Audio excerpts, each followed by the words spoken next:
Hello everybody, Angel Arts here, and welcome once again to another Let's Talk, Let's Discuss, Let's Dissect, episode 2 of Telltale's The Walking Dead Season 2. Once again, I am joined by my 4 other LP buddies who are graciously going to discuss with me their thoughts on what happened this last episode, and what an episode it was. So I believe we've already introduced each other from the last podcast, so we're just going to go ahead and dive right in. And we'll try to go through this in chronological order, more or less.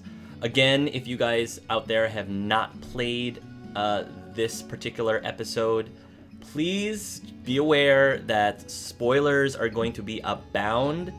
So if you haven't played yet, I highly recommend that you do that first, and you can just come right back to this video and we'll have some fun. So we'll be waiting for you, yes. Yes. So everybody, you guys out there, let's talk about the opening scene. Now the thing about the opening scene is that you can have one of two versions depending on which person that you saved. So who did you guys end up saving, Nick or Pete? Whoever wants to go first. I guess I'll go first. I chose to save Nick because, I think this is probably like some of the other people's personal opinion. Once you see someone get bitten, there's no way you can save them, and the system is already in them, and I thought, okay, there's no point of saving him. He's going to be dead eventually, so let's just go with Nick. He's younger, and he's a nice guy, and I had to forgive him for apologizing for being an ass. All right. Who else saved Nick? I also saved Nick again for similar reasons. Was I saw Pete get bitten, I thought, okay, that's not good, because obviously we saw how the other people at the house reacted when they even thought of the assumption that Clementine was bit. It's like, okay, even if I get him back, they probably would react very violently, and and I thought that Nick had more ammo because I think I saw Pete run out of ammo or something like that. So I thought, oh, maybe Nick can shoot him, and I can help keep zombies off him so he can get a clear shot. And nope, had a repeat of the pharmacy store again. Oh no, don't mention that. And then David, I believe you also saved Nick too in your... Yeah, I did. And for the same reason as these other guys. Yeah. I think Kathleen and I are in the minority, not only between the 5 of us, but also with the people overall who ended up choosing Nick or Pete. Although last I saw, it might have shifted a little bit. Kathleen, I'll get a poll on that right now.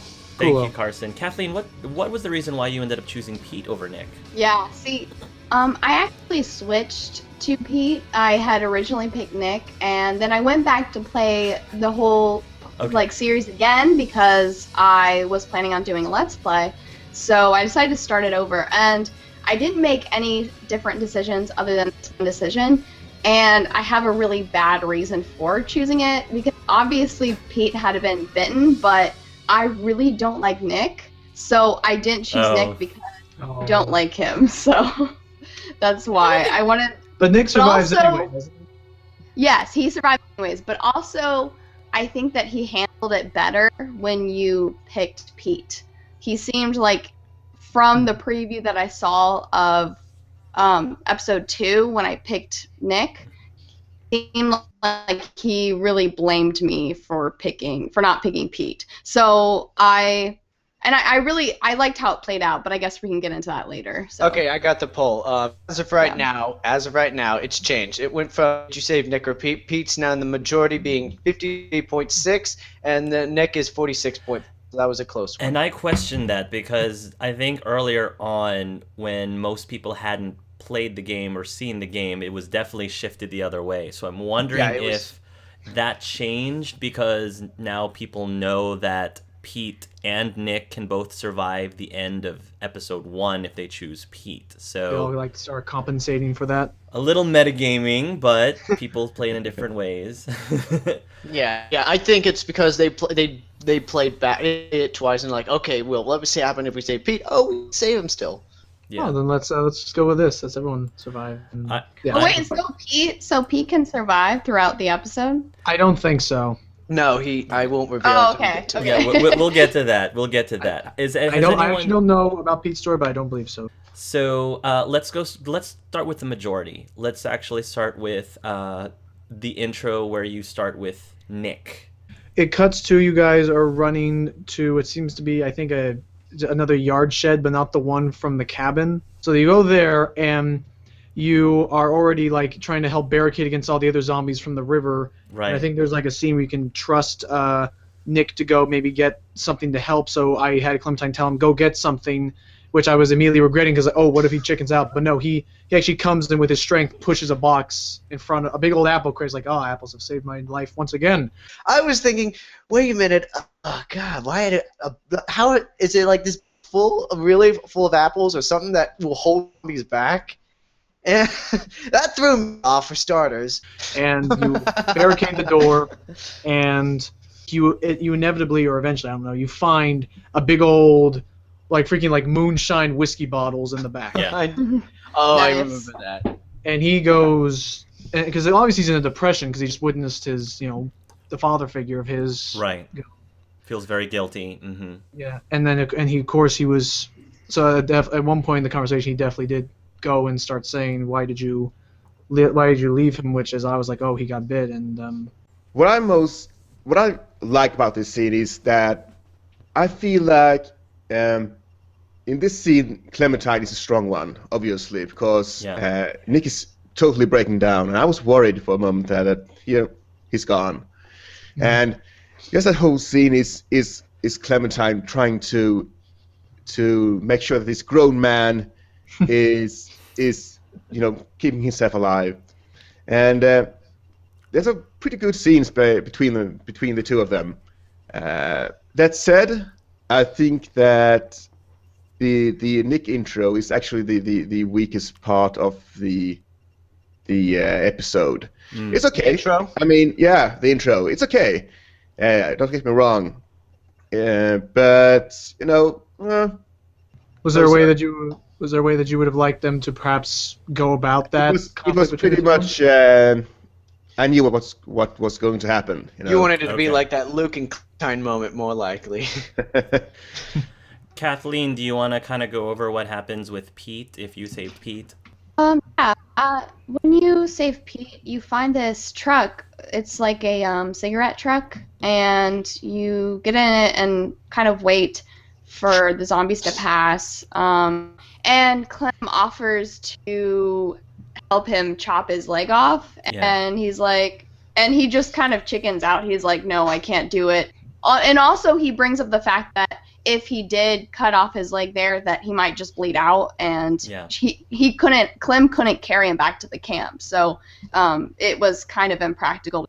So they sit there for a little bit and chat, and she gives him a cigarette, and it was kind of sweet.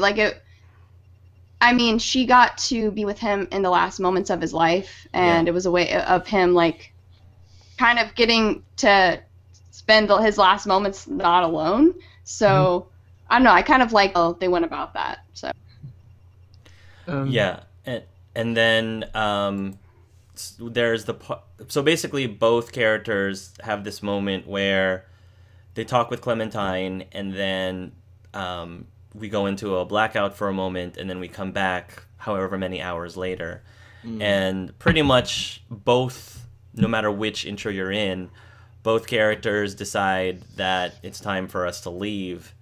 Clementine does a little bit of convincing, more or less, depending on who you're with. And then you essentially, regardless of whatever choices you make, you end up leaving behind either Nick or Pete, with one of them essentially distracting the zombies for Clementine so she can escape and leave. Which I think was one of the first major decisions, was whether or not you chose immediately to go back and help them or run off immediately when you got the chance. Right.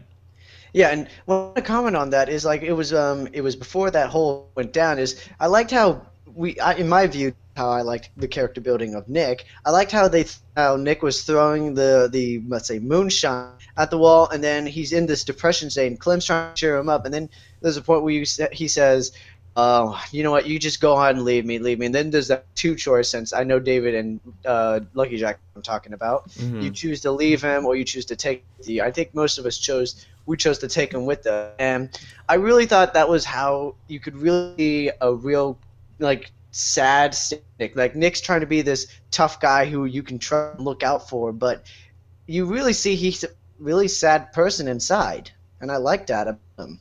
And you could relate to it. He definitely, I don't know why, but definitely one of the strongest traits I thought about was that he seemed a bit unstable to me. Mm-hmm. As far as like.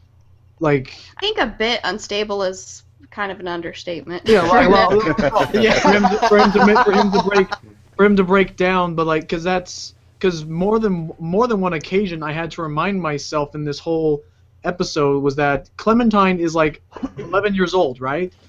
Yeah. So, she's 11 and she's just relating and being talked to by all these adults, and because I guess yeah, fair enough. What was his face? Oh god, I forgot his name. Bill, the guy from the train. What was his name? Chuck. Chuck. Yeah, sorry, Chuck. When he was saying that, it doesn't matter if you're young. I forgot about that. My bad. Names. I need to get better with names. But yeah, I guess that there.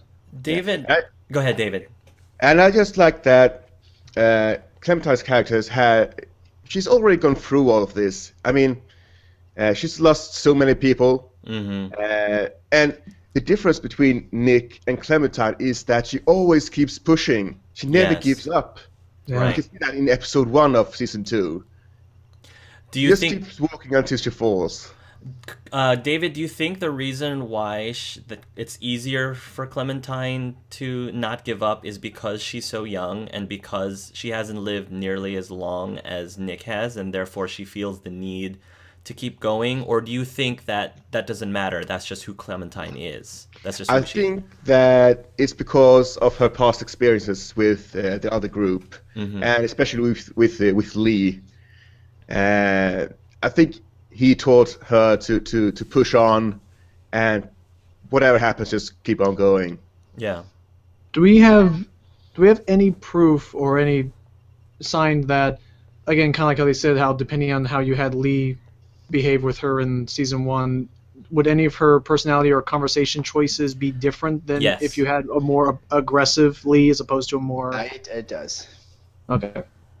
I don't think it. Well, for me, I didn't notice anything that particular based on whether you had a aggressively or more peacefully. But I did know that when I was with Pete and he was debating on whether or not to saw his arm, his leg off, Clementine makes a mention that it doesn't work because in her experience, what she's seen so far, it doesn't work because Lee tried it in my playthrough.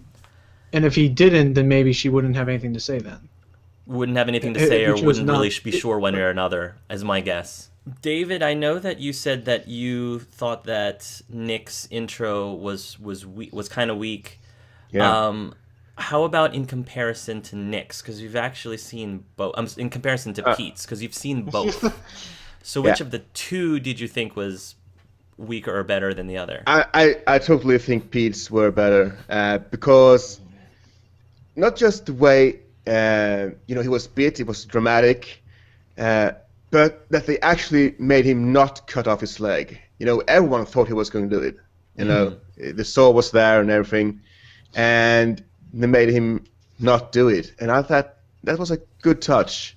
I think, on my personal opinion, I would have to say Nick's because there are some moments you feel like where you lose a family member, you lose someone that's very close to you, and you go into that depressed state where you hit rock bottom, and sometimes you just you think you can just drink away your problems, but then when you see Nick throwing what I'm assuming is the empty moonshine bottles, you really see that it's just this sad person inside without Pete, and that really hit to me right here, and I was like, wow, that's really good. I mean, I feel for what Nick's went through, and he lost his uncle that he pretty much raised him from what I'm seeing, and I was like, wow, that really got to me. For me, seeing both of them, I actually favored Nick's more than Pete's. I do agree with Kathleen in that it was really nice for Clementine to be there for Pete during his final moments. but I think that as for Nick's intro, you really got to get a little bit deeper in his background, a little bit more than you did with Pete's background. I don't know. I think with Pete it was less about his history, and I think part of that's because he was about to die.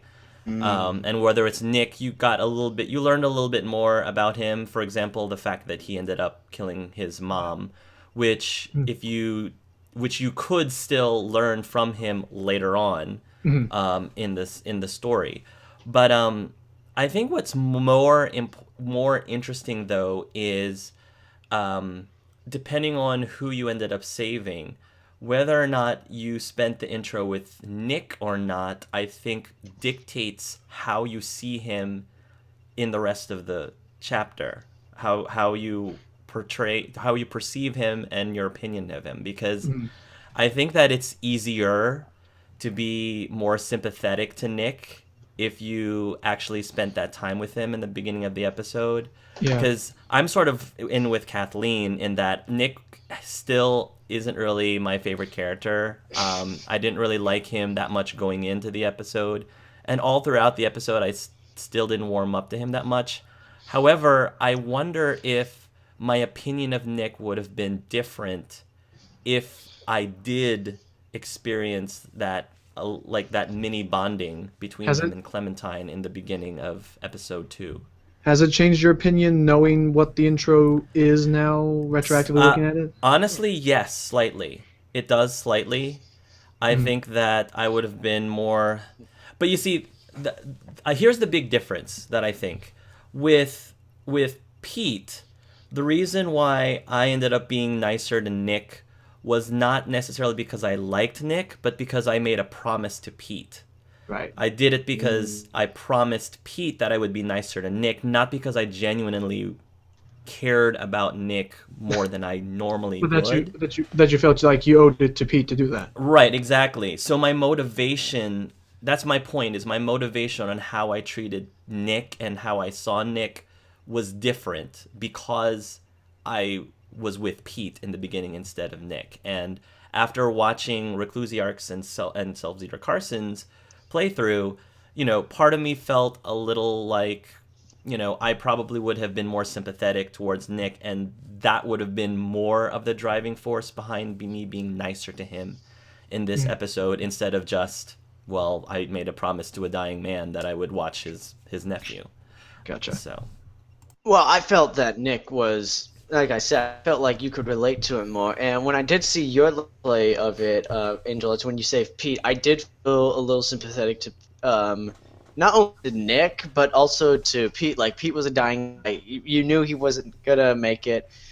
And I was like, God, I really respect Pete's sacrifice, and I love to you. And I also respect Nick for just being that guy that you can sometimes relate to when you hit rock bottom or you lose someone, and who just is sometimes, like what Lucky Jack said, is like a little unstable.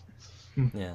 See, after hearing all this, I still don't like Nick because, okay, I have, just hear me out. Okay. I know this might sound cold, and people have accused me of being cold when it comes to these things, and I can be cold, but the thing is, it comes down to living in those types of circumstances. I know you can't choose to live in those circumstances. Like, if you're going to join the army, you're obviously choosing, unless you get, recruited or whatever, right. Or drafted. You're choosing that risk. Yeah, so you're choosing that risk, and you're choosing to take on that responsibility. I understand that some of these people aren't taking on that responsibility, but the thing is, when you're living in these high-stress situations, dealing with your emotions before you deal with the situation is a really life-threatening way to go about it. Yeah. And, personally with me, if I am in a really difficult or scary situation, I try to deal with it first. Shutting down is not, and I tend to have a hard time to respect people that shut down because, I don't know, because it's more efficient that way. But I think that's why it really bothered me, because he put other people at risk, and I guess we're gonna get into that later on. But we're gonna get onto that. Well, just keep in mind that, again, going back to what you did with the whole army recruitment thing, is none of these people chose to have the zombie apocalypse happen to them. Mm-hmm. They all were thrust into that situation themselves. So, yeah, a lot of the unstable ones kind of about.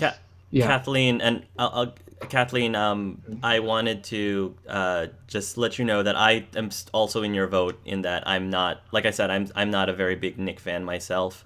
But it's interesting the things that you said about why you're not a big Nick fan, and I'm going to be bringing this up later on. So now we're moving on to the next scene, which is where the story converges back, the branching story converges back, and Clementine has returned, and we see Rebecca and Carlos at home. Yes. And, we find out that Luke and Alvin have gone looking for Clementine and the other two. She tells them what happened. They go off, and Carlos puts Clementine in charge of Sarah. I just found that was very shocking to me. I was like, when you look at episode, you're saying to her, and I know you said this too, Lawrence, you were like saying to Carlos, Sarah, she needs to grow up soon. And he's like, you don't know what she needs. I was like, God, now you're putting trust with this little girl? I thought you were against me at first. That just threw me off there, though. Okay, well, I'm curious as to how everyone handled that, because I told her the truth and helped teach her to shoot a gun, because I thought that was really important. I didn't care if I'd get in trouble with the dad, because, here I am, the cold one, but I was thinking, this girl needs to learn a lesson. Like, she needs to know how harsh the world is, so I actually agree with Kathleen, but I don't think Clementine should be the one to do it. There's a house full of adults. That's a good point. And I'm like, you want me to teach you how to shoot a gun? It's like two adolescents. People, Sure, I could do it. Only good can come from this. Yeah. What good? I'm pretty sure it'll come in. It can play a part somehow later on, though. Yeah, so I noticed that it wasn't one of the stats at the very end. Yeah, say did you or did you not teach her how to teach Sarah how to shoot a gun, and I'm pretty sure it's going to be significant later on. But yeah, I'm on with David and Kathleen on this. I thought this, in my view, I took this as, okay, we're in a zombie apocalypse world. There's nothing we can do about this. Everybody needs to learn how to survive on their own. And if her dad or any of the adults are not going to teach her how to survive, I might as well be the one who taught her how to survive, because everyone's got to know how to shoot a gun or fight back. Mm. That was my view. So Dave, did you even have her tell her the truth at all, or did you also leave that alone as well? Tell the truth to Carlos's daughter? Yeah, Sarah, about what they were doing at the river. Yeah, I told the truth, totally. I think I did the exact opposite. Then I told her that everything was all right, that everything was gonna be fine. I didn't say, oh, that they went fishing. Yeah. But I told her that everything was gonna be fine. But I did then teach her how to shoot a gun, or at least everything's fine. Here, let me teach you how to shoot a gun. No, don't be alarmed now, but we're gonna put on this bulletproof vest. It's for fishing, guys. It's for fishing. Yeah, fishing. That's extreme fishing right there. Shoot them out of the water. Well, that's where haven't you ever heard the terminology shooting fish out of a barrel? True. It's true. Because I saw it as an opportunity of, what if it's a thing kind of like in season 1 where Clementine, if you couldn't shoot in time, Clementine could save. I think her name was Molly. That was it. Yeah. What if there's a situation like that could happen where she ends up saving? Right. If you didn't bring Clementine with you, then Molly would not have survived. So I saw that as an opportunity of, teach her how to shoot a gun that could help. I agree actually with David in that I thought that having Sarah learn to defend herself was important, but I too felt like it should be her dad or somebody else at least getting permission. I didn't feel comfortable. I was thinking as an 11-year-old girl. That's the thing. I was thinking as an 11-year-old kid. As a kid, I wouldn't be like, It's not my job to do that. Maybe we But should it's- ask your dad's permission to let you learn how to shoot a gun. Not that I think he's going to, But but Clement, but Don't let it come Clement- from David. He's supposed to be thinking of an 11-year-old girl. But But, Clementine's no ordinary 11-year-old girl. I the would point have is- loved to shoot guns as an 11-year-old girl. That Girl Scouts would have been so much more exciting. I also wanted to try. I definitely wanted to tell Sarah about the real world and what's actually happening. But the way I was choosing my dialogue, I was trying to do it like subtly, like a little bit at a time, because I am pretty convinced now after this episode. I don't know if any of you guys are, but I was a little more convinced that Sarah does have a little bit of some sort of social disorder. Yeah. Because it was kind of odd when you're talking to her and you bring up something that upsets her, like something about, her dad going into danger, and then all of a sudden she snaps at him and says, "Hey, you want to see what I saw?" And just shows you the gun. So it's like, who should I shoot at next? If she's not, I was like, where's this? But no, if not a social disorder, she's definitely repressing something bad that happened. Yeah. Which, Yeah.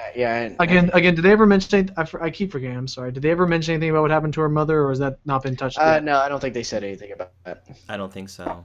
We don't. So know I anything. mentioned- It is true. Like, I kind of talked about briefly in the last episode that sometimes people that experience extreme trauma can have a hard time maturing, like psychologically, because like sometimes like adults will still talk in like baby language when they talk about things that happened to them as a child. So it's very possible that it could be something traumatic that has caused, her behavior disorder or whatever.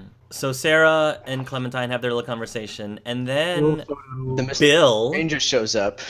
Oh. appears at the front door. If you asked him his name, we learn later that he's not Bill. It is in fact. I've got a lot to say about this, but you guys, how did you guys feel about that scene? All right. With her? I'm gonna go first on this one. Go ahead. Okay. Go for it. Yeah, like 30 seconds into that scene, I'm like totally creeped out. Oh But- yeah. This grown man just forcing his way in. He's not really listening to what Clementine is saying. He's just doing his own thing. Yeah. Mm. I'm like, here, this is my house. What are you doing? Yes. Get out. Because he's like walking into the other room, and I'm like, okay, I'm just looking for something. yeah. And it's so well made. The facial expressions and Oh, all that that. was awesome. Now the question is, what you mean by what is made? Do you mean the atmosphere, the faces only? I thought it was just mainly the atmosphere. It was really creepy. Oh no, because But- in the subtle pauses in their dialogue, it was like Yeah. he had that perfect personality where it was like like Dave said, like almost a minute into it, I was like, I have no idea if this guy is angry, is gonna explode and do something really bad. He's like, it was so hard to predict what he was going to do, which I was liking in The Walking Dead. Like I was able to get a decent sort of tell, like, okay, I should not talk about this, then Yeah. reel him off. But I had nothing about Bill. Yeah.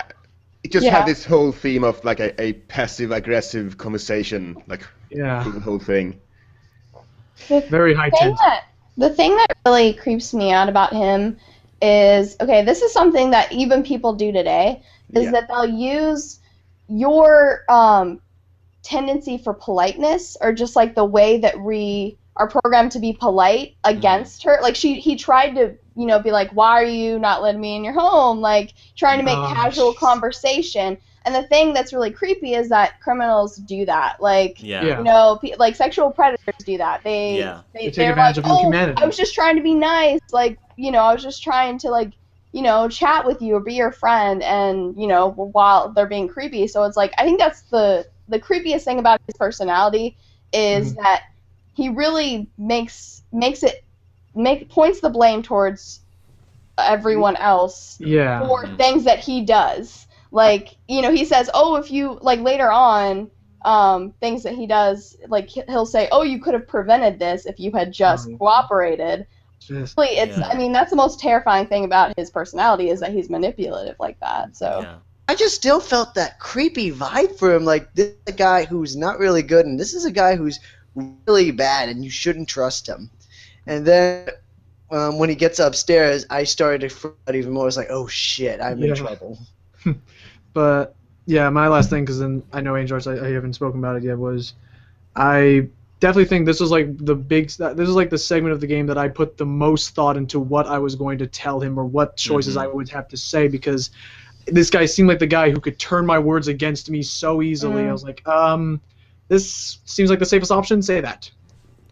What I absolutely loved about this scene, this is probably one of my favorite scenes in the entire episode, was that it took me back to my childhood. It took me back to when I was a little kid, and, you know, going back to, you know, don't talk to strangers, and you know, my parents specifically told me not to answer the door, and I, as a kid, I genuinely was too afraid. I was too scared to answer the door. You know, when I was alone at the house by myself and somebody knocked on the door, rang the doorbell, like, I was legitimately scared and I didn't answer it, because I was afraid that something like that would happen to me. And Carver. yeah, and I loved it because you felt the vulnerability, you felt powerless. Like, Clementine's a very strong girl. But she is vulnerable, and that's what I really think is really interesting about this particular season. It's because we mentioned in the last podcast, you're not playing Lee anymore. You're not playing a grown man. This scene would have been so much different if it was Lee answering the door. Yeah, if you were controlling Lee still and he answered the door and Carver was there, totally different feel. Yeah, because you're a little 11-year-old girl answering this door and this stranger comes in and he's waving a knife around, you know, like, meanwhile another young girl is scared out of her wits and trying to hide from this guy. Like, the whole thing was very tense, and I again, it just brought me back to a really scary, like, part of my life that I remembered and I related to, and that's what I love about it. I remember I felt my vision go freaking blurry, I think, at one point, that part in that confrontation in the kitchen, because I actually was like freaking, because again, like, if I was Lee, that knife would have been in the hands the minute I saw it, and but no, I was Clem. I actually was like, I was afraid to pick up the knife of what that would do, because I was like, wait a minute, he is twice my height, this is not good. Yeah. Actually, a rather funny scene in the kitchen where you can see Clementine is really trying to be like the grown-up, and she's like leaning against the kitchen counter, and she can't really decide what pose she wants to strike. Oh yeah, I remember that. I second. It's so cute. Like, I can do this. I have a question for you guys, because my perspective might be a little bit different as a woman, because did you all feel that kind of vulnerable feeling? Because the thing that I really like about playing as Clementine is that I relate to every moment of it, because I, as a woman, like, I encounter these creepy things, like, all the time. Like, I have to... I'm surprised if I go a week without having to confront, like, someone that's making me uncomfortable. Like, and usually I just gotten to the point where I've gotten hardened and I've just been like, you know, I'll be the girl that's kind of a bitch and just be like, oh, I'm back off, dude, I have pepper spray. Like, you know, like, like, I don't deal, like, I know how to deal with it now because I'm just so used to it. So I'm just like, you know, is it more shocking to you guys? Or? I did feel a little vulnerable, but I had to really try and, like, make sure like, this other girl, Sarah was trying to hide, and I'm trying to make sure I, like, twist my wood, buy my time for her to hide in a good spot, and then I'm like, okay, but then when she's hidden very well, what's going to happen to me when this guy is done looking around for somebody, obviously? For me, I was a bit of a troublemaker as a kid. So I was getting lectured. So I got lectured a lot. So I actually had like it felt like almost it was like a lecture, like as if I had done something wrong when I wasn't. I was getting like flashbacks of that where I did have that sense of vulnerability again.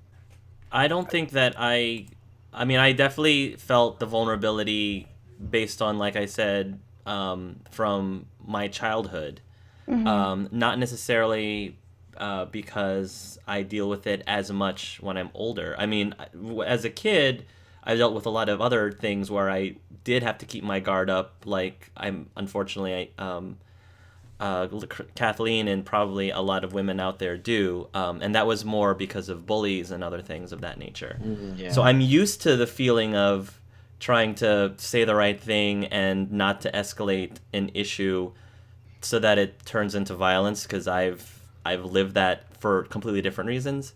But I do feel that as men, we can take for granted some of the things that women do have to go through on a week-by-week basis. So I appreciate you asking that question, because that's something that I don't really think about as much, Kathleen. So, and maybe many more men should think about it. The more you know. How about you, Dave? Yeah. Well, other than the creep-tastic feeling I had, sure, I felt vulnerable, but I don't think in as much as you did, Kathleen. No. Now they're walking up the stairs. That's I'm starting to really worry. I even said, shit. Yeah, this is the part where I decided that I was just going to give Carver the silent treatment. Like, I made liberal uses of, all right, he's asking me all these questions now. I'm just not going to say anything to him. Oh, I love that. I love watching that. It's so funny. So you would wait. I have to see it then. You actually waited for the bar to go down all the time? No, you saw those dots when you just clicked on. I just purposely chose the the silent. That's awesome. He's going It worked in the scene so well, because you can see that she's been made. Like, okay, it's no use speaking, and she just has this stare. Yes, she has this whole minute. I'm not talking to you anymore. I need to watch that day. Yeah, that was really great. Love that. Don't you guys love snarky Clem? Like, she's just so Snarky Clem. Maybe you should treat me more nicely for me. Be nice to me. That's bravo to, because I don't know any other RPG that makes liberal uses of silence as a dialogue choice, because it works so well in that scene. I agree with you. It's just as valid an option as saying something. Exactly. Well, Skyrim does, but I don't know if that really counts. No, that doesn't count. But okay. Well, I guess I'll start it up with this. The environment where he's looking around. I still kept talking, unlike Angel Eyes. Just gave him the silent treatment. It was like, okay, yeah, just keep him busy, keep him talking. And when he's looking around, talking about all this stuff, looks down. I'm like, oh shit, he's gonna check under the bed. And he picks up the phone. He's like, who's this? And I was like, oh shit. Oh shit. That was the moment where I was like, oh no. I was like, I don't know who that is. You have no idea who these people are, do you? That was when friends. Oh no! Why did I say that? That was when I knew that it was probably Carver that person was, since he. Yeah. At least I had a big assumption that was Carver. Telltale's very good at setting something up that you think is completely innocent, completely unrelated to anything else, like taking a picture, and then just biting you in the butt with it. You didn't think twice about taking it. Sure, I'll take a picture. How could that ever be bad? Nope. Yeah. Yeah. So then Carver leaves. And then the rest of the gang returns, with or without Nick, depending on, again, who you chose at the beginning. Mm-hmm. Luke's back, and that was my favorite part of them coming back, is Luke coming back. We'll talk more about that later. I felt bad because I forgot. I felt bad because in season 1 I could never remember Luke's name, but now I know Luke, and I like Luke. He's a good guy. This episode made me really like Luke. He's up on my wall. Luke made it up on my wall. He's made it to the wall. Yeah, Luke.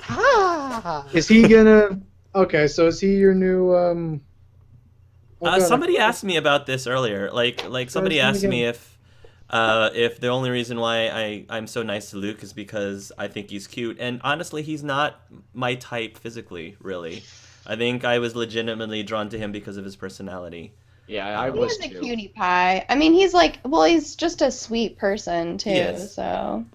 Oh, and we forgot to mention the poll with took blame for Sarah's photo when that's they right. find out that you took the photo and they asked about it. Who took this photo? Did you take the photo? Said no, I didn't. It was in it. And then you choose to blame. You choose to not take the blame, or you chose to take the blame. I don't know what you guys chose really. I chose to take the blame for that one, since I wanted to be honest, and if anything, sort of make it out, or at least show Carson that he could trust me a little bit.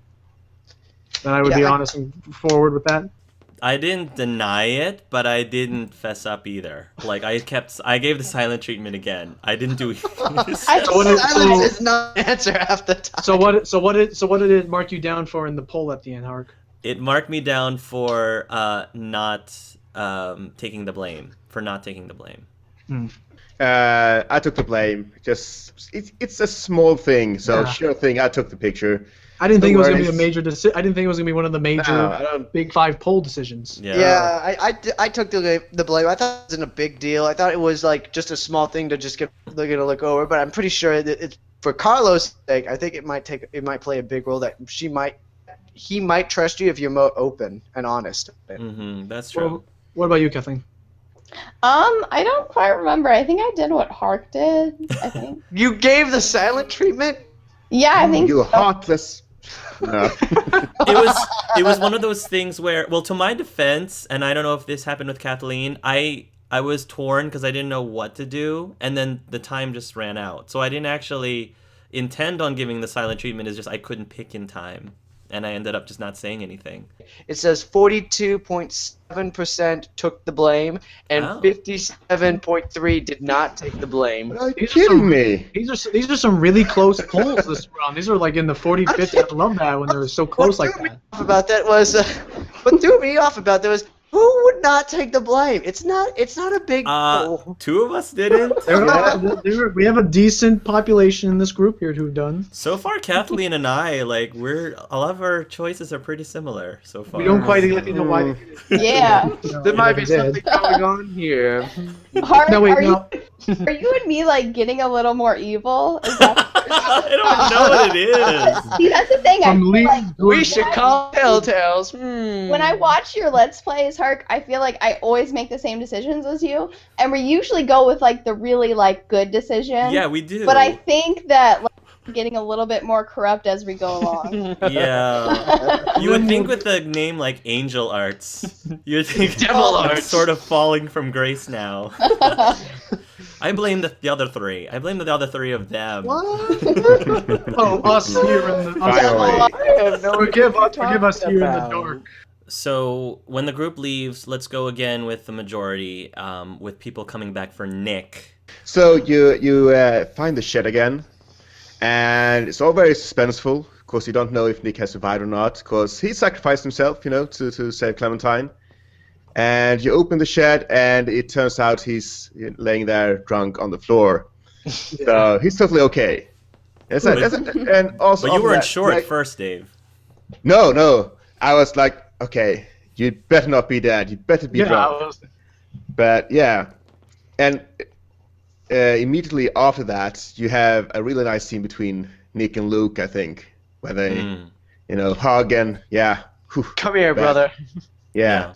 I don't know about you guys, but I was profusely apologizing for what happened to Pete. Like from the intro to now, I was like, I'm sorry about what happened about that. And I think he came to forgive me. I think in time, like he knew that my options were limited, but it was a nice scene between Nick and Luke there.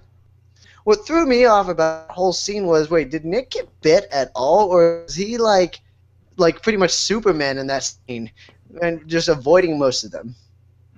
Well, we'll get to about a Superman avoiding a bunch of zombies. Yeah, in my I think he got really lucky. Very oh no! I have my own thing about that. You wait. Anyway, We'll get to that. Yeah, Kathleen, so now for Pete. Kathleen, why don't you tell us what happens when we come back for Pete? Okay, so when I think I'm getting the storyline a little bit mixed up. So if I get anything wrong, let me know. Yeah, I'll help you. But I think you run into Nick first, right? Yeah, Nick. If you had rescued Pete at the beginning of episode 2, Nick does come back with the group, and you'll decide to go find Pete. Yes. Yeah, so you go back to find Pete, and you find a bunch of dead walkers around the truck, and then you find Pete, and he's dead. Yeah. Very sad. He's actually been. I think he's been shot right in the head. Yeah. He was shot in the head. I saw Angel's video. So does that mean maybe Carver or someone else came in? I don't know. Who could be? Or maybe did he have a gun on him? Carver did have a gun on him. Yes. So he could have also maybe. That's a very good point, David. I wonder why Carver decided to shoot him in the head, because could it be? Was it Carver, or could maybe? Oh no, sorry. Sorry. Did Pete have a gun? Nope. No, Pete didn't have a gun. No. They actually explicitly Okay. said they explicitly said Pete didn't have a gun. So they were like, so who shot him then? Yeah, and we're also assuming that it was Carver that shot the people by the stream as well. Yeah. But we don't actually know that, so it might be someone else out there. I'm pretty confident that it was Carver who shot him because, and the reason why I think John was, and I might be getting a little bit too ahead of myself, like, I think is when Carver is looking around the cabin, he's talking about he's looking for a bunch of people, and I'm thinking in Carver's head, he was one of his people when he shot him out of mercy, I think, maybe. You think out of mercy he did it? Yeah, because once a part of his group, maybe. In a twisted way, maybe, yeah. I feel like, that is kind of merciful because he was going to die. Yeah. Oh, either that or he turned already. He probably turned because his guts were already out. There's no way. Yeah. And I know, yeah, that's true. and I feel, and I did like that they brought that up as a theme later on. I'm kind of breaking chronology a little bit here, dang, but I liked how they brought that up about the whole sense of even criminals. They want that sense of family. They want people you can trust. It's not just for survival. They also want a sense of community somewhere, and that's what drives a lot of Carver's actions. What I loved about that scene with coming back for Pete is that everybody else in the group is like, "Where's Pete? Does anyone see any sign of him?" And there's like a huge trail of blood, like right in the center of everything. And they're like, "Where is he?" And I'm like, "There's all this blood." Follow the blood. Follow the big trail of blood. Follow Blood Road. Follow the Bloody like, Road, right? Apparently, our rest of our group is not nearly as observant. But while I said that I liked the Nick intro better than the Pete intro, I liked the discovery of Pete more than the discovery of Nick, because when you discover Pete, it really hits Nick hard in that moment, because he actually sees his uncle there, and he gets really and he has that little moment with Luke too, but it's different. And it's whereas in the shed he sort of gradually comes to terms with his uncle's death. In this version, it just hits him like a pile of bricks, and that has a little bit of a different dynamic, which I ended up liking a little bit more. And that's what I was coming at when I talked about Nick's intro before, is that after this scene, when you see the people walking away, you have a conversation with Beck and all that, but you see Nick, he's lagging behind. Yeah. In Nick, if you played Nick's intro, it's because he's drunk. Correct. If you played Pete's intro, it's because he's sad. Right. That makes very much difference. It's different. the totally same scene, but the context is different. So. Well, I thought he was sad either way. Like he had sobered up by the time you got back, or something. I thought he was still sad regardless when he was lagging behind the group. Perhaps a bit sad. He was probably sad.